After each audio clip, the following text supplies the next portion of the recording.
আর্জেন্টিনার বিশ্বকাপের কোচ দায়িত্ব নিতে চলেছেন নেইমারদের। দেখুন, সম্প্রতি ব্রাজিলিয়ান লিগে সান্তোসের পরাজয়ের পর কোচ পেদ্রো কাইসিনাকে বরখাস্ত করা হয়েছিল। বোঝাই যাচ্ছিল নেইমার জুনিয়রকে আনার পর কোচ বদল করে এবার ক্লাবটি ঘুরে দাঁড়ানোর নতুন পথে হাঁটতে চলেছে। সেই তালিকায় জোরে সোরে উচ্চারিত হচ্ছে 2018 সালে বিশ্বকাপে লিওনেল মেসিদের আর্জেন্টিনার কোচ হিসেবে দায়িত্ব পালন করা জর্জ সাম্পাওলি। অবশ্য এর আগে তিনিও সান্তোসকে কোচিং করিয়েছিলেন।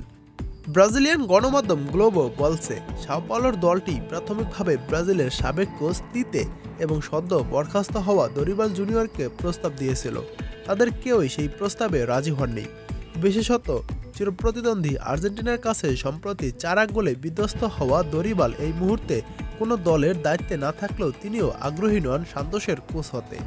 এরপর প্রতিবেশী ও চিরপ্রতিদ্বন্দ্বী দেশ আর্জেন্টিনার দিকেই তাদের নজর। সাম্পাওলিকে নতুন করে আবারও সান্তোসের কোচ করার বিষয়টি বিবেচনা করেছে ক্লাব সভাপতি মার্সেলো তেসেইরা। যদিও সান্তোসের বোর্ডের একাংশ আবার সাম্পাওলির ফিরে আসা নিয়ে কিছুটা চিন্তিত, কারণ তার কোচিংয়ের জন্য বড় বাজেট দরকার এবং তিনি খেলোয়াড় কেনা বেচাতেও বড়সড় দাবি রাখতে পারেন। একই সঙ্গে সান্তোসের জন্য একটি গুরুত্বপূর্ণ বিষয়, তাদের বিষয়ে সাম্পাওলি আবেগী একজন। ক্লাবটি যেন পুনরায় ঘুরে দাঁড়াতে পারে এমন শুভকামনা জানিয়েছিলেন সান্তোসের প্রতিষ্ঠা বার্ষিকীতে।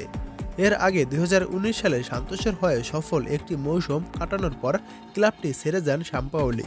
সেই মৌসুমে তার অধীনে সান্তোস ব্রাজিলিয়ান লিগে রানার্স আপ হয়েছিল। তার কোচিংয়ে দলটি সব মিলিয়ে 64 ম্যাচ খেলে 34টিতে জয় পেয়েছিল, ড্র করেছিল 15টি ম্যাচে, বাকি 15টিতে হেরেছিল।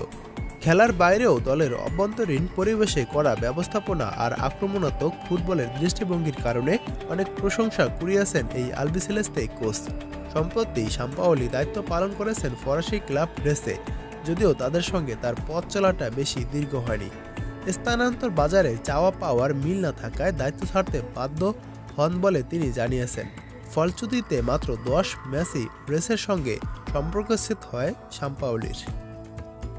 অন্যদিকে এর আগে সাম্পাওলির সান্তোস ছাড়ার মুহূর্তটা তার জন্য ঠিক সুখকর ছিল না।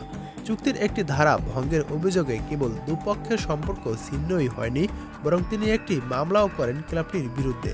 পরে অবশ্য আদালতের রায় যায় সাম্পাওলির পক্ষে।